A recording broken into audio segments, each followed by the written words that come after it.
Hello, everybody. Good evening and welcome to this Jornadas Feministas or feminist program that Marea Granate Manchester has organized this year that the street demonstrations are not possible.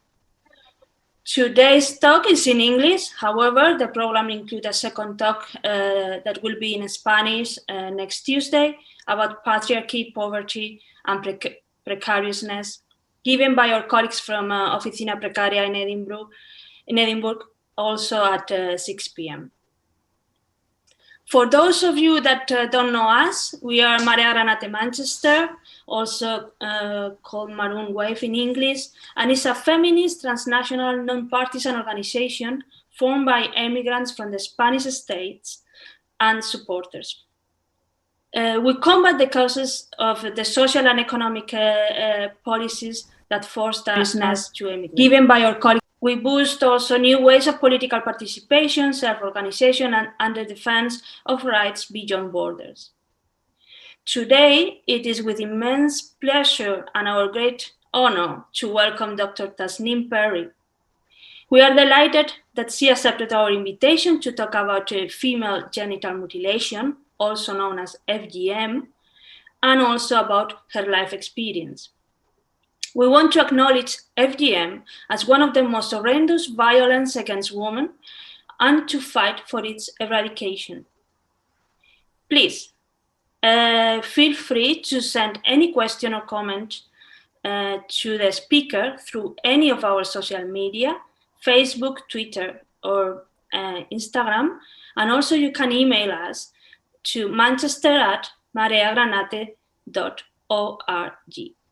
So thank you very much, Tas, for joining us today and for talking us about your life experience.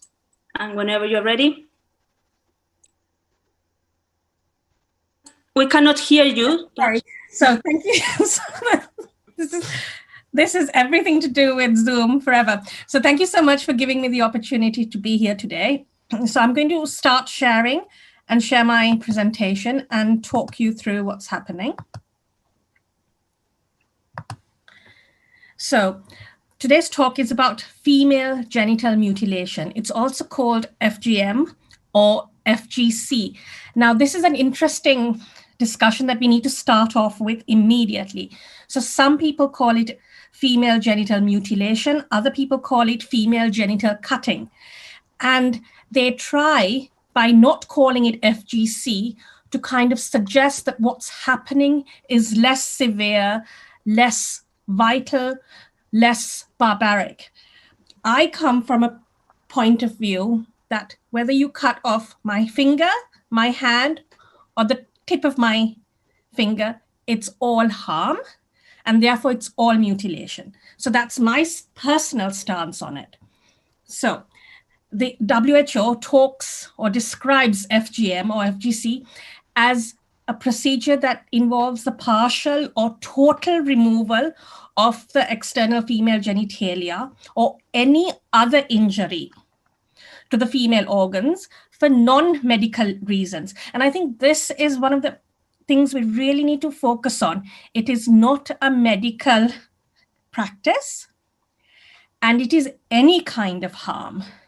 And generally, because FGM or FGC is done when a child is below the age of 18, it is a form of child abuse. The UK government states that FGM is illegal in the UK, but also it's illegal to take a British citizen overseas to have FGM done or to help someone have FGM done to them or their daughters. And actually, this helping someone is also a big thing, because a lot of people may know that FGM is going on, but not say anything. And my reason for talking to you today is that I had FGM done to me as a 7-year-old child. And if I can, by talking to you today, help save one girl going through what I went through, I think that makes this a really important conversation to have.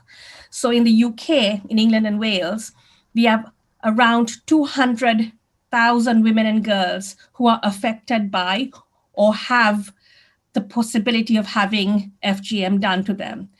And that number rises to 200 million worldwide, which is a huge number. The UNFPA wanted to eradicate FGM by 2030. However, the pandemic has really had massive impact on that goal. So they're saying there is a 1/3 reduction in the progress towards that goal. And because of COVID, 2 million girls who would have been saved from FGM have actually now lost that opportunity. And this is because things like centers are being shut, walk-in clinics are not being accessible, all the kind of prevention activities that activists do, where they're educating people, talking to people, having community engagement conversations, all of those things, especially in the most vulnerable areas, has been stopped.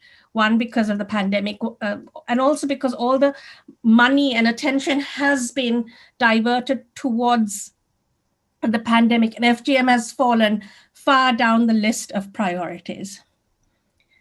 So this is another thing that we need to talk about. So even though FGM is illegal in the UK, it's still happening, and it is very, very hard to have prosecutions. There were prosecutions in the US and in Australia, but by the time it got to Supreme Court, because unless it is type 3, it is very hard to prove that FGM has happened, even when there are personal testimonies. It doesn't stand up in a court of law because it's impossible to prove damage. In the past, FGM was seen as a treatment for the female conditions. So in Victorian England, for example, they would round up the prostitutes and have FGM done, because obviously it was the women's fault. They were loose, they were of uneasy morals, and the best way to control prostitution was to mutilate the women, instead of thinking, actually, these women are probably resorting to prostitution because they are hungry, and let's do something to help the really poor. Or let's do something to stop the men who are paying women to sleep with them. So that was in the 19th century, in Victorian England, for example. And until the 1950s, so not very long ago, really, these were treatments for depression, masturbation, nymphomania, all kinds of female conditions. And you could have it under the Blue Cross Blue Shield insurance until 1977. I was born in 1977. So until then, this procedure you could have under the insurance scheme in the US. So it's not just an African issue. It's not just a poverty issue. It is a global issue. And that's another thing we really need to kind of think about. Okay, now the next slide, or next few slides, are going to be a bit more graphic, but I think we really need to know what's going on. So the WHO talks about 4 types. The first type, type 1, is a partial removal of the clitoris. Type 2 is the clitoris and the inner labia. And sometimes the outer labia is also cut away. Type 3, this is the thing that people easily recognize as FGM. This is the kind that is most often associated with places like Somalia. And most people think that this is the only form of FGM.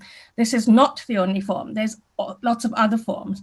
So this is the most kind of visible form because you can really see what's going on. So this is the partial or total removal of outer labia, inner labia, the cutting away, and then sewing up the flaps so that it makes it really hard for women to have their periods, to give birth, to, have normal physical functions. But then the WHO has what they call type 4. And in type 4, they talk about any harm.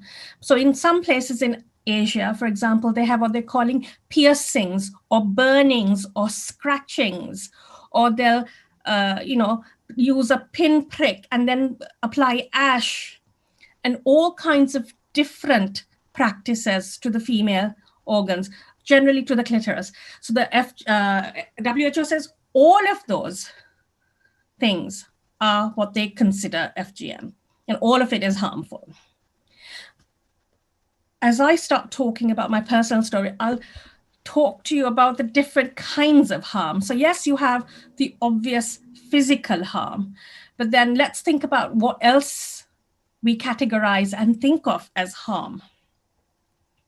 So yes, this is the graphic I was talking about. So type 1 is the partial or total removal of the clitoris. Type 2, they cut the clitoris or partially remove the clitoris. They cut some of the inner labia and the outer labia. Type 3, they do all of the above, and then they close the flaps and stitch them up.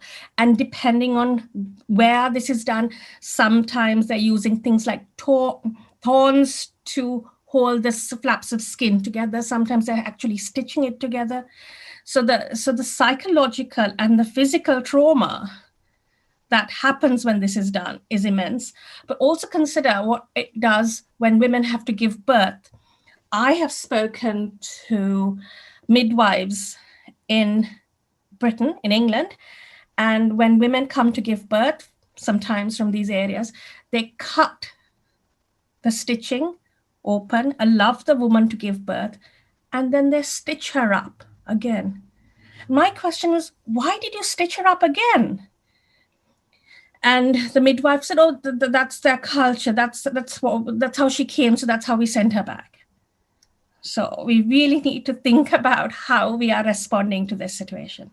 And type 4 is any kind of harm to any part of the female genital organs.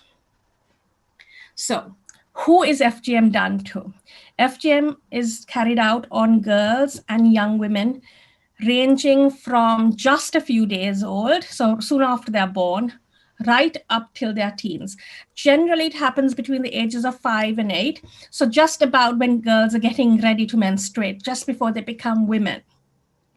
And a lot of the FGM is, as people assume, done to women within the Islamic community, but this is not true. It is a cultural issue. It's happening both within the Islamic community, it's happening within the Christian community, it's happening in Africa, it's happening in Asia, it's happening in places like Russia. We have testimonies from white women within the Christian communities in America. This is really a much more global and complex issue. And we really need to start opening our minds up and, breaking this blinkered assumption of the kind of woman that FGM happens to. It is not some poor woman in Africa. It could be anyone that you know. So, because this happened to me when I was 7, I can talk to you as a survivor, but it took me a long time to become a survivor. For a long time, I was only a victim. It happened to me at 7. My parents drove me to my doctor. This was done, and then we never spoke about it again. When I had my periods when I grew up at 12, 13, my mother started telling me about sex, and she was very open. My mother was a very liberated woman. And she would explain things to me, and I would ask her questions like, Mommy, why did you do this to me? Like, what was the purpose? And she never really had a solid answer. She would give me kind of vague explanations. And the more I studied, the more I tried to understand and ask why, I never could get a solid reason for why. Because even with, and I'm not a religious theologian, so I don't know the theology, but even from what I have understood, there is massive debate. Some say it's definitely required. Some say, no, there's nothing like that in the Quran. So there is a lot of conversation about whether it's valid, whether it's Islamic, whether it's un-Islamic. And all those questions made me very, very confused. But of course, it's taboo. You can't talk about it. And if you can't talk about it, you can't ask questions and get solid answers from anyone about it. And it was only when my mom passed away and I turned 40 that I realized I had this as massive trauma for most of my life, and I had never dealt with it. So it was only when I was 40 that I could go to my GP here in the UK, in England, and tell him, look, this happened to me when I was 7. I really need some help. And I was lucky. I was really lucky that I was in Manchester, because my doctor was lovely and he helped me access counseling. And I had a year of counseling, a year to kind of rage and cry, not cry, weep, actual physical weeping. I was so exhausted after my counseling sessions, but I was finally able to understand the rage and the grief that I had carried with me, the psychological and emotional trauma that I had lived under for most of my life. And so my journey was a journey from victim to survivor to someone who thought, I have survived this. I am not going to let anyone else go through what I went through. And so now I tell you my story, and I have been telling my story in any and every platform I've been given. So these are just 2. So if you want to read more, one is the Equality Now organization, and they have produced one of the most comprehensive global reports about the picture of FGM all around the world, where there is data, where we need to do more research, what's actually going on, with testimonies from women from everywhere, including America, Africa, Europe, Asia. And Sahio and I, and they are another wonderful organization that works specifically and primarily in the Asian community, based in the US. And they talk a lot about FGC, because what happens is when you talk about FGM, people immediately look only to what's going on in Africa. And Africa FGM has been actually researched quite thoroughly, but nobody's looking at the wider picture. And because FGC is harder to prove, Sahio is working a lot on trying to kind of detangle, demystify what's happening with FGC and trying to help women reclaim their bodies after this practice. And with Sahio, I recorded my story with wonderful images by Debasmita. So that's another link provided here if you want to go and have a graphic kind of cartoon story. Right, now, where can you go to for help? Because I'm expecting quite a large Spanish audience here, the End FGM European Network, the last link, is a wonderful resource. They're a wonderful organization. And especially when we think about the European context, FGM is one of those hidden things that nobody talks about. But because we are having a lot of migration and immigration into Europe, suddenly at reception centers for asylum seekers, refugees, we are coming up with FGM. And people seeing these women coming from horrific conditions, and they don't know how to deal with this. So we really need to start looking at FGM not just as something that's happening to our citizens, but something that's coming into our countries in different forms. So for example, say we've had generations of people from Somalia. Okay, we know how to deal with that type of FGM, but now we're getting people from other parts of Africa, other parts of Asia, and that complicates the issue because they're coming with different forms of FGM. They're having different names for it. And unless we really kind of understand the comprehensive and the complexities and the different shades of how it is done, when it is done, who is doing it, we are missing out on helping so many girls. And if we think about it, 200 million girls and women are at risk or have had FGM. That's a huge number, and we can't let even one girl slip through our fingers. Okay, so yes, it's been illegal in the UK since 1985. And what I said before, since 2003, it's illegal to help anyone have FGM done. And yet, I know that it's happening here because once you are part of the community, you hear stories. And I think we really need to start being open about breaking the silence, because everyone lives in their own silent little silos. There is very little communication and people are falling through the cracks. And we need to break that. We need to stop losing people through the cracks. So this is what I want to end on, or the sharing on. So this is based on the pandemic. The latest figures show that between October to December 2020, the number of cases fell. So if last year, year before last, 2019, we had 900 recorded cases between October and December. Last year, we had 680.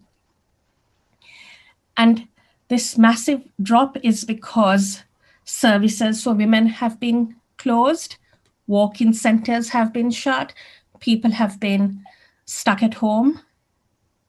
It doesn't mean that there are fewer cases or that women are not and girls are not being harmed. It's just that we are not having reports.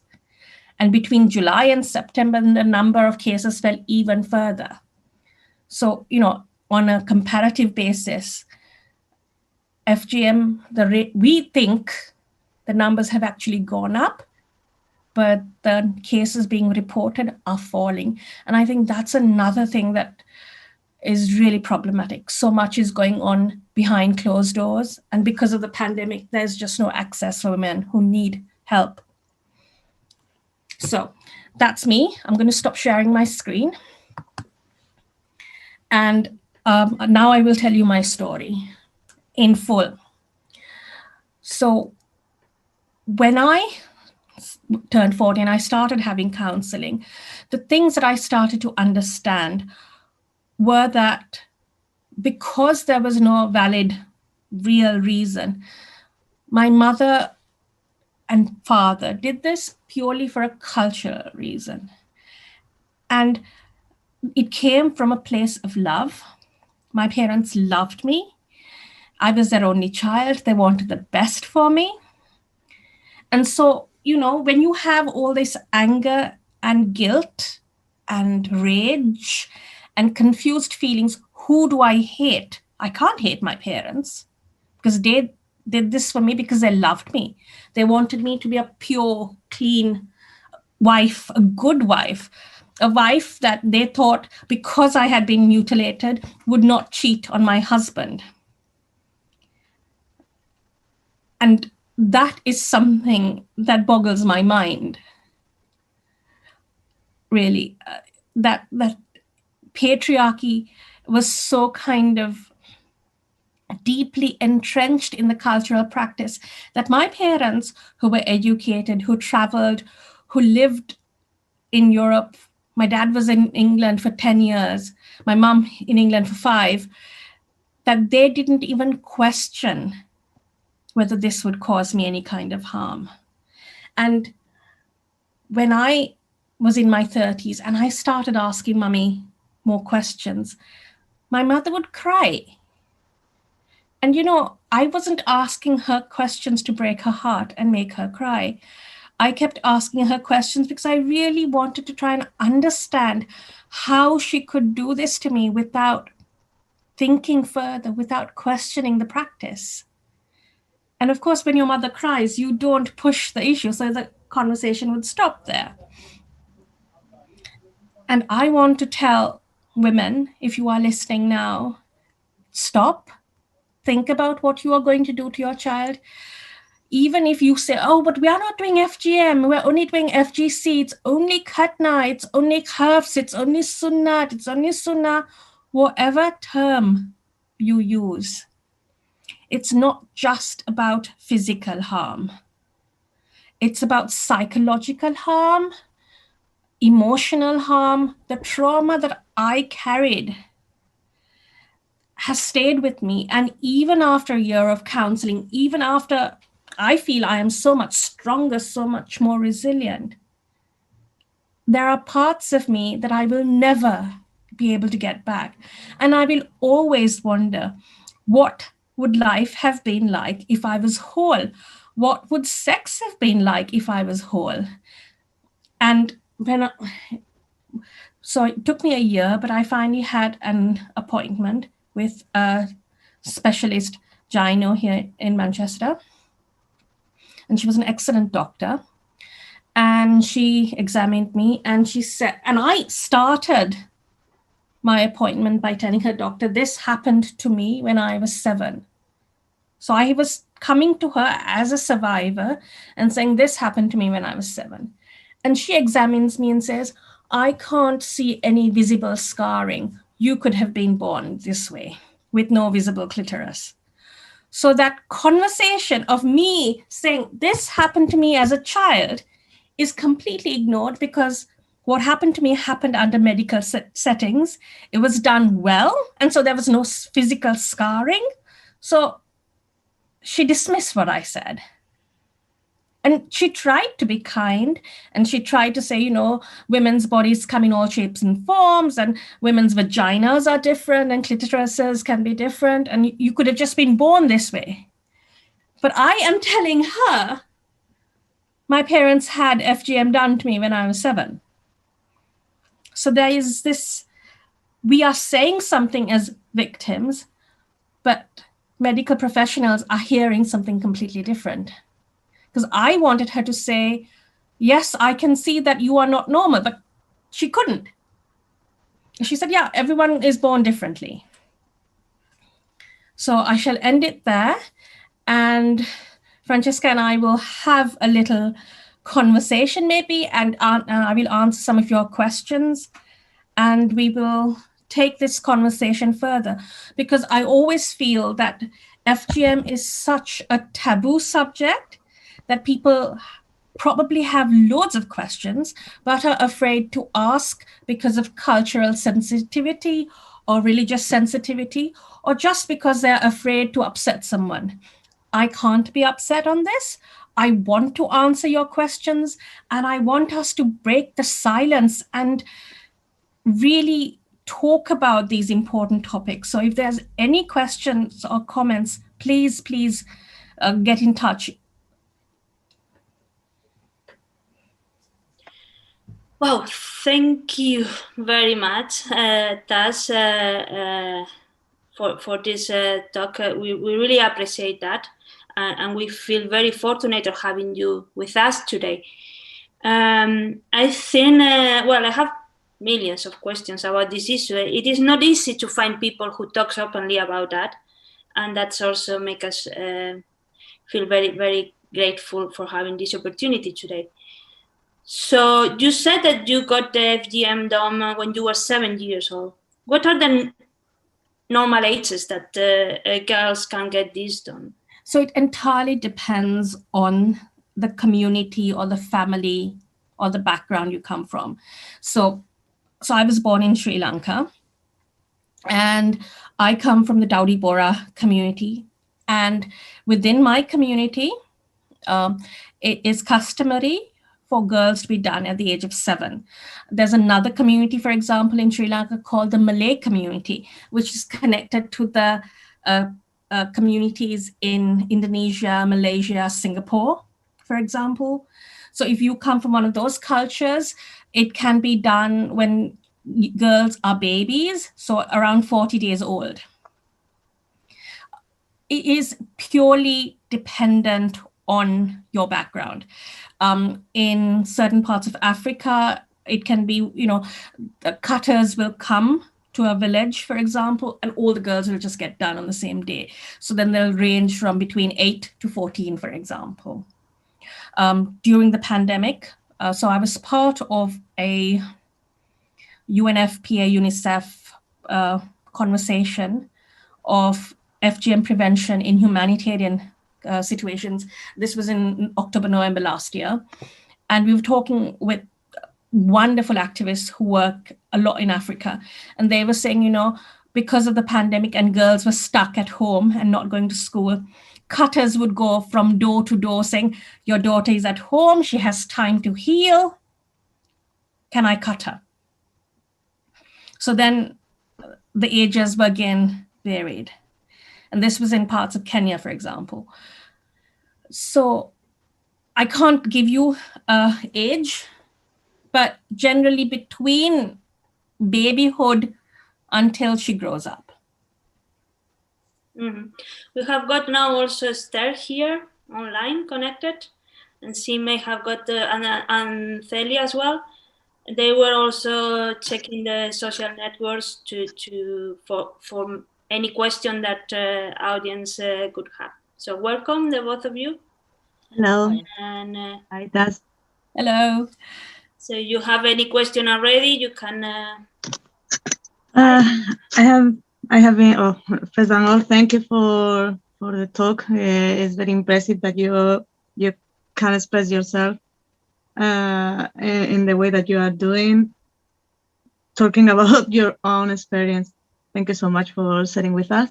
I have a question because I found like you were a daughter talking to your mom.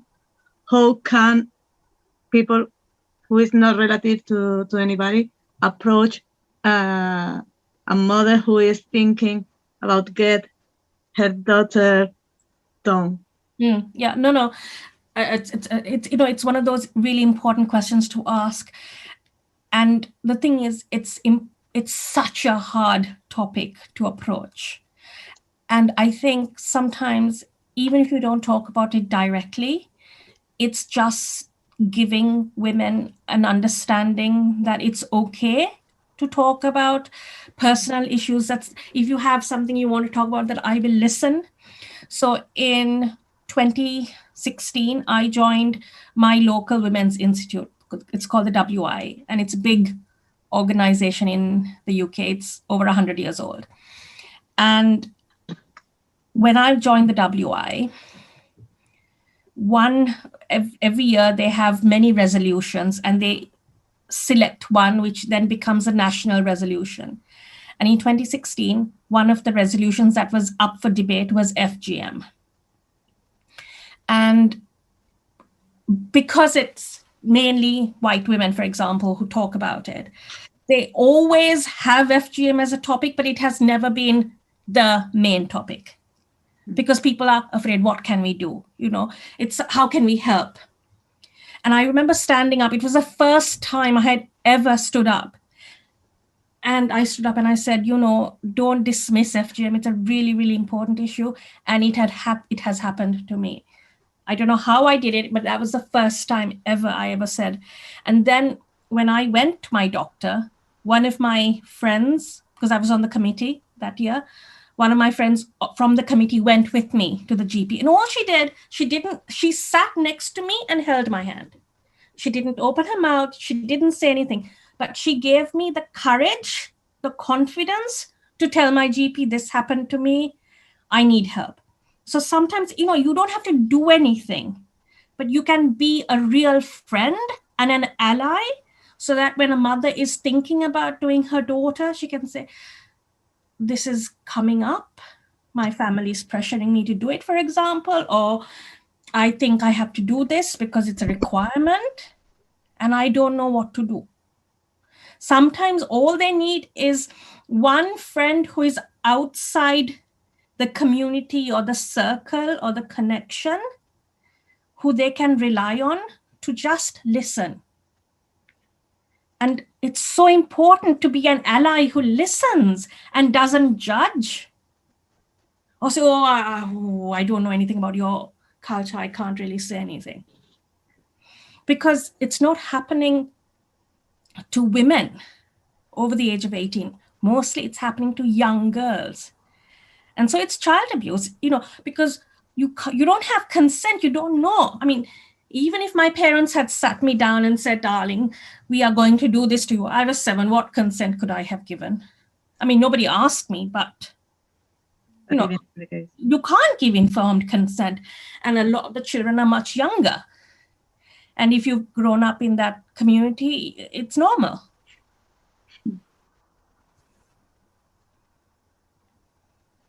So you talked also about the different types of mutilation that a woman can get, and it is really shocking to realize that this is a mutilation that it is invisible in any of the 4 types, but also medically 3 of those types are almost invisible as well, because the female genitalia is so diverse that doctors, as it happened to you, as you have told us, cannot recognize it. They can't recognize it, and they can't prove that it's been done unless there is significant scarring.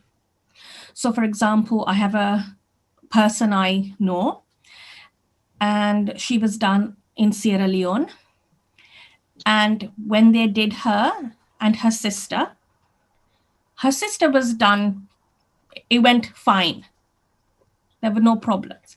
But in her case, it went terribly wrong. So they had to do it again. So she had massive scarring, which meant that sex, when she got married, was horrendous. And I have other friends from Sri Lanka, for example. So I was so lucky, my FGM, it's funny, to talk about being lucky, that my parents took me to a doctor who did a really good FGM. I mean, talking about it that way sounds ridiculous, but I was really lucky. I don't have scar tissue. But a very good friend of mine, she went to a man that's locally called the butcher. Oh, geez. Yes. I mean, I don't need to be more graphic, no? And she has scar tissue, which means that sex is painful. And I have heard people say that FGC is not harmful. Well, this is FGC. This is not FGM. This was not type 3. This was type 1, because in Sri Lanka, we only do type 1 or type 4. And yet there was scarring and there is pain. So, because the thing is, most of the time, the people who perform FGM are not medically trained. It's women who have done this for generations. They learned to do it from their mother, who learned to do it from their mother. And they use things like razor blades or knives, or, and they sterilize it by, candle flame. Exactly. But also now, this is another thing. So part of this UNFPA, UNICEF project that I was on, we had a really great activist from Indonesia. And in Indonesia, we have no data because the government says, we're only doing type 1, it's not important. There's no data.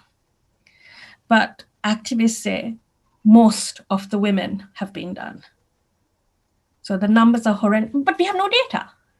So this number that we talk about, global, about 200 million women, if we could have data, the number would be humongous. And there, traditional women, also in Vietnam, for example, they would just cut. So type 4. Now, because of modernity, parents are taking their girls to be done by doctors. Doctors actually know the female body. So yes, it's a better, less scarring, but they're actually removing more. So actually they're mutilating the girls more, because if the village woman was only cutting the clitoris, not removing it, here the doctor is just complete removal of the clitoris. So medicalization is really not a solution at all, or doesn't improve anything. No. And this is a clear message to be taken today, I think. And another thing that happened, and as people, if you're interested in this area, you'll start talking. So there was a gentleman who took his 9-year-old daughter to a clinic in Moscow to have her done with his wife. And when his first wife, his ex-wife, heard that her daughter had been cut in Moscow, there was this massive hoo-ha in the press. So, we think of it as an African issue, but as we start looking at the reports and the cases coming out, I'm talking about Indonesia, I'm talking about Russia, all the places where, one, it's not illegal, and two, we have no data. So it is a much bigger problem than, people just think about it as being an African village problem. And I think that it's not just a religious issue, like the Muslim, because there are another communities, probably they are the religious issues as well related, but not only the Muslim women are. Okay. Yeah, no, definitely not only Muslim women. And like when you go to the Equality Now report, there is a fantastic survivor called Jenny from the US, who talks about how it happened to her. And she comes from a conservative Christian American background. And she is another brave person, survivor, who's sharing her story. There are others, there are lots of brave survivors who are sharing their story from different backgrounds and different communities. So as you start reading these survivor stories, you realize, no, it's not just within the Islamic community. What are the consequences for women like you and all these survivors that start telling their stories? So if a woman, for example, in a family where is being forced to cut her child, and she faced that and said, no, I won't cut my child, what is that woman facing? One of the easiest things that families do is what they call ostracization. So people stop talking to you. So I have another friend of mine in Sri Lanka. Again, she had type 1, but it was done really badly. So when she and her husband had children, they said, we are not going to cut our girls. And they didn't. Wonderful, brave people. But because they were so strong and wonderful, families stopped talking to them. Because the assumption is you have brought shame on our family by not doing this. And there are lots of other stories like that. There was another young girl. She had no idea that it had been done to her, because it was done when she was a baby. And then I think her cousin had given birth. I think this was in Singapore. Yeah, her cousin had given birth. And when she had gone to see the baby, they were saying, oh, and see the baby. And then, oh, she's just been done. And she's like, what's been done? And then her aunt said, oh, no, this is normal. Like, we did this to you as well. And then they explained what had happened. She was like, I didn't know. I didn't know it had happened to me, and I didn't know they've done it to my niece. And I think the problem is not only that it's being done, but they're not talking about it. So it's done and it's forgotten. I was one of those children who read. I was always a bookworm. I was always buried in a book. So I would ask questions. And my mother would go, why are you the only one who's asking these questions? Nobody else has a problem with this. And I was like, I don't know. I read, and when you read, your brain kind of opens up and you have questions. But a lot of people just accept it as normal. And they say, yeah, I was done. My parents were done. Or my mother was done. And so I'm going to do my girls. And they don't question it. And they don't see it as harm because we're not doing what they do in Africa. That's the bad one. Ours is fine. There's a thing that I don't understand, and it's that how is it seen, the FGM on that communities? But because at the same time, it's something that is to be proud of, but it's also something that seems taboo to speak of. Yes. So it's something that it's like, yeah, it's done, but we don't talk about this. How does it work?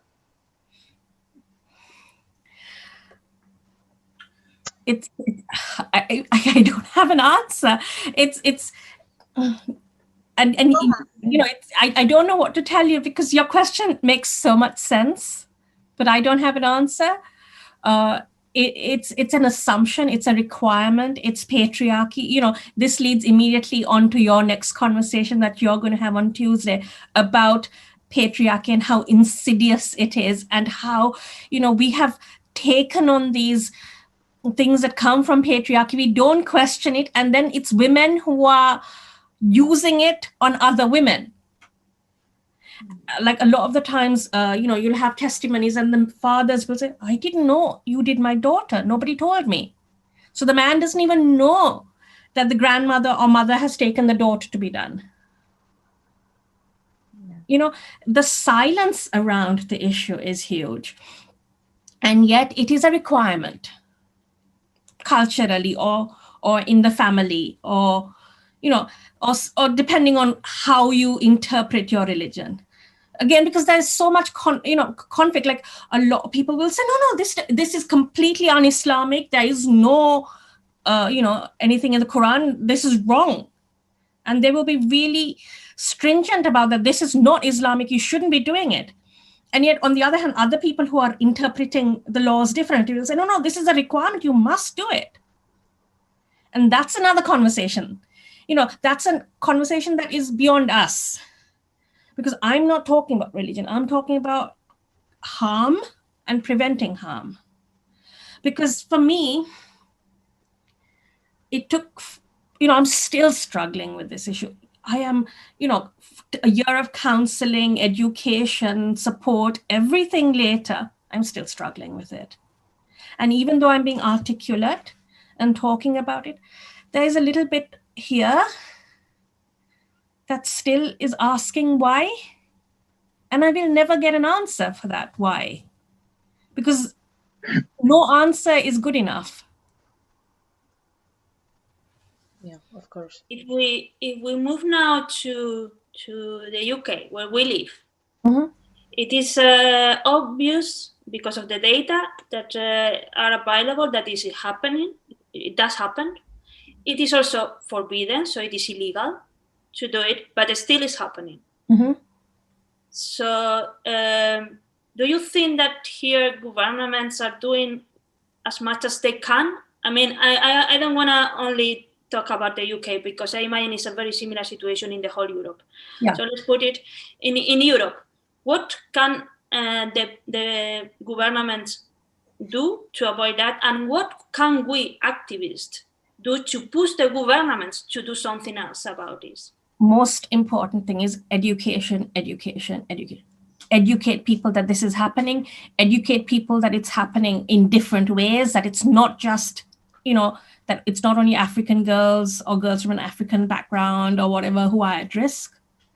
Educate doctors to notice it when a patient comes where, until I went and said this happened to me and asked for help, no doctor, and you go for smear tests, I go for this, no one has ever looked at me and said, oh, that doesn't look quite right, are you okay? So, educate people to ask questions in the health professionals. Don't just say it's cultural and ignore it. Be more sensitive to talk about it. And I think that's the thing, not just educate people about what's going on, but educate our health professionals to know how to approach this topic sensitively and kind of say, do you need help? Do you need advice? Do you need counseling? It doesn't matter if it happened 40 years ago when you were a child. Sometimes you might have hidden grief that's been affecting you your whole life.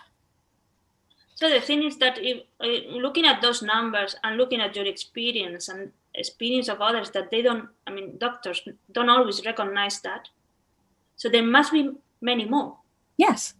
Being done that are not being counted for. Oh yeah, definitely. This 200 million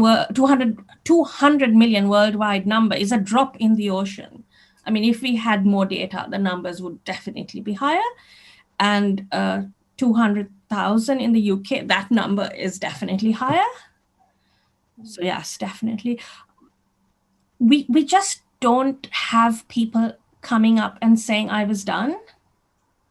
And until more people come up and talk about their experiences, and we spend more money doing research, not just in Africa, but in the rest of the world, we won't know what the real statistics are.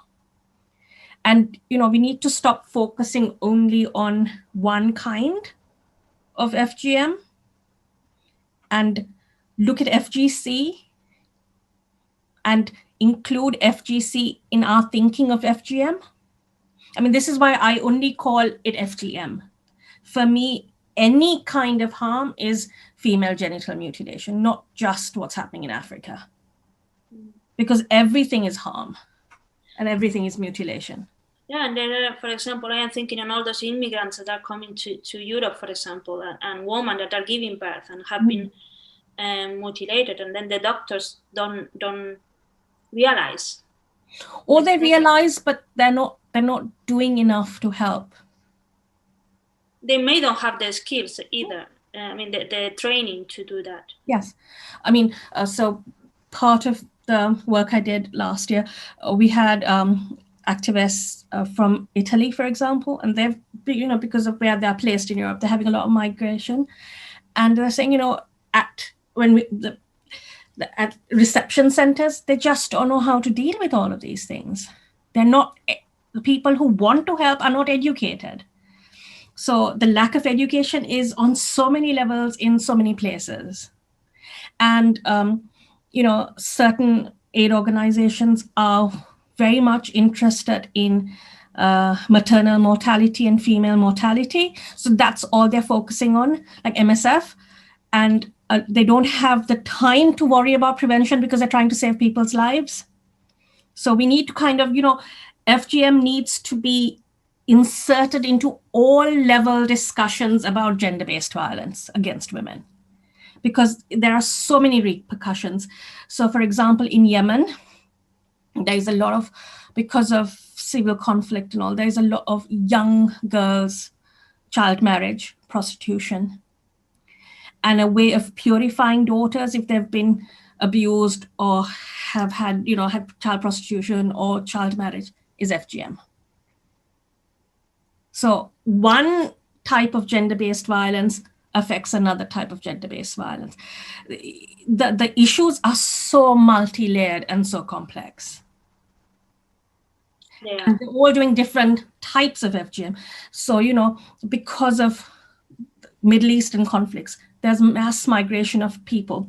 So when one type of people, so for example, from Syria, for example, are migrating to Egypt, in one place they do FGM, in the other place they don't do FGM. So when you move from one place to the other place to fit in, if you don't do FGM, you are now doing FGM. Or if you go from one place where they do one type of FGM to another place that's doing another type of FGM, now they're doing another form. Or if there is a long border, for example, in Burkina Faso, cross-border FGM, because in one country now it is illegal, so they cross over the border and go to the next place. The complexity in every place, in every form it's really a big issue. The narrative we are told is a very simplistic story. It's not such a simplistic story. And we really need education and research. Yes, it's a horrible stories which you are telling us today. And do you have any, maybe this is a bit catchy, but do you think that this is also happening, for example, I don't know, in Spain? We are having these mutilations happening? Yes. Everywhere. Wherever there is there's communities, and we are all multicultural now and multi-ethnic. So yes, it's happening.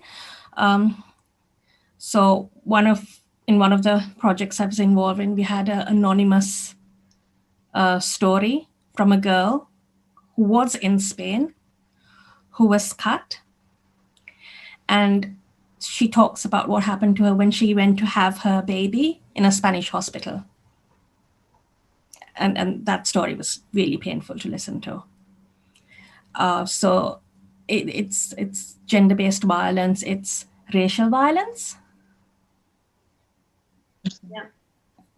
So it's not just a UK story, Africa. Yes, I know someone who has a horrific story from Spain. And that's just one person that I can immediately tell you about. Yeah, it is important that we become conscious about that this is also in our countries and it's happening. Yeah. While we are speaking now. So it is. No, but I think what you're doing today, this is such an important topic. And today, on the eve of International Women's Day, it's a perfect opportunity to talk about, because we talk about wanting equality. And equality comes with us really not being afraid to talk about the really important, deep issues that we all face. Because, you and I have been friends now for so many years. And if I had never told you, you would never have looked at me and said, oh, there goes a person who has FGM done. Exactly. It's so invisible. Yeah. And I have I cannot stop to think about it. That when I was living in Spain, I never heard about the female mutilation because it is not, I don't remember listening to any law against them, like a prevention, the GMF. I was studying social work, and nothing came to my mind like a here that you can listen about it in the school. There are quite plans against the that happens, and also the prevention and education for the kids. And they maybe because the community here are more, I don't know, or maybe the immigration here has been for longer than that in Spain. But if I have to be honest, I don't remember have this issue in Spain, like a feel this issue so close in my society, like I can feel here. I mean, I know that there is an End FGM EU network, and I know they're doing good work. So, from the top down, based on UN initiatives and gender-based violence eradication goals, there are all these organizations and institutes. But the thing is, what you're saying is true. No, it's not coming down to people, to the grassroots levels. So you, as an educated social worker, if you didn't know about it, how can you then support a woman who might actually have this issue or is thinking about doing this to her child, for example? Yeah, we have just got a question now about the organizations that are in the UK, just in line when you were mentioning them. Maybe just because we need to be closing this, we can remind us what are the organizations that are supporting supporting the fight against against FGM. Okay, and also quickly. Yes, here they are. Good. And also, is there any group of survivors like you in the UK? Like, do you have a space to talk among yourselves or to organize yourselves? And this is another problem. So there are lots of small, tiny grassroots level organizations, but we are all working in independent silos. There is not enough connection. And I think that's one of the things that we really need to build on, a kind of more interconnected support system. But when you start reaching out to people, a lot of people might not respond, but keep reaching out, because then you might find someone to connect with. I have reached out to lots of people, but they're so busy doing their little thing that they have no time to touch base with somebody else, because we have not, there's no funding, and everyone is really protective of whatever little funding they have managed to get. And I think that's the big issue. Yeah, there is another question if there is any organization where we could donate that also cares about education for social workers, teachers, or doctors in the UK. Like, I don't know, any charity that may try to cover for those gaps. I know that because I'm going through teacher training, that one of the things that we are taught as trainee teachers is about FGM. So we are being educated. But I mean, I going through the training, I know that they've mainly focused on Africa. Yeah. That kind of FGM. So there is movements, and the government is doing, I wouldn't say nothing. They are doing something, but it's very... It's good enough. Not good enough, yeah. Well, I think this is telling us that there is a lot of work to do, that we just need to speak about this openly as much as we can. So everybody in our surroundings knows that this is happening next door, or it could be happening next door. So it's nothing that is happening in Africa too, and also in many other countries. Yeah. And I think, so the two prosecutions that we've had so far, like the big cases, one was in the US, one was in Australia. And they really pushed it through the legal system, and not type 3. So this is type 1, both from my community. But it didn't go beyond Supreme Court because, impossible to prove scarring. Mm-hmm. So the fight is continuing, and compared to 10 years ago, we have made huge strides, but there is a lot more work to be done. Yeah. Well, I think that it is time that we close. I don't know if you want to say anything else before we close the session. From us, it was amazing learning from you.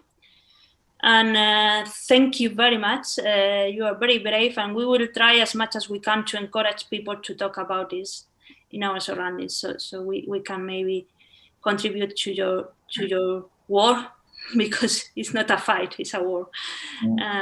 Thank you, and I leave it to you if you want to say something before. I just want to thank all of you and Marea Granate. It's been so wonderful to have an opportunity to talk, to share this, and to feel safe in doing it in a supportive environment, because I think that's another thing, that, to feel that you're being heard and you're not just being seen as the exotic or the other, but someone who's part of the solution. I think that's really important. So thank you so much. And that's it. Thank you. I think that, wait, I've got another question here.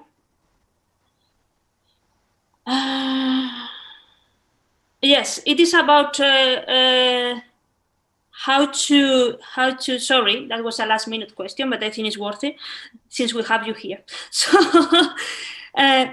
how this can be prevented within Europe? Like, how can you identify risk childs and prevent this to happen to them? It's a hard question. Or if there is any technique or a strategy that can be used to identify those cases, and I think we need to be. I think one of the best things that we can do is to really make people realize that this is illegal, right? Because then at least you are giving people who are uncertain or who want a way of not doing this to say, oh, I'm scared, I don't want to get a prison sentence, I'm not doing this. They have then a safety mechanism, a get out of jail card, as it were, and say, no, 14 years in prison, what if someone finds out? I'm not doing my daughter. So it helps them have a way out, even if there is family pressure or community pressure. And sometimes, not everyone is 100% committed to mutilating their daughters. They are searching for a way out.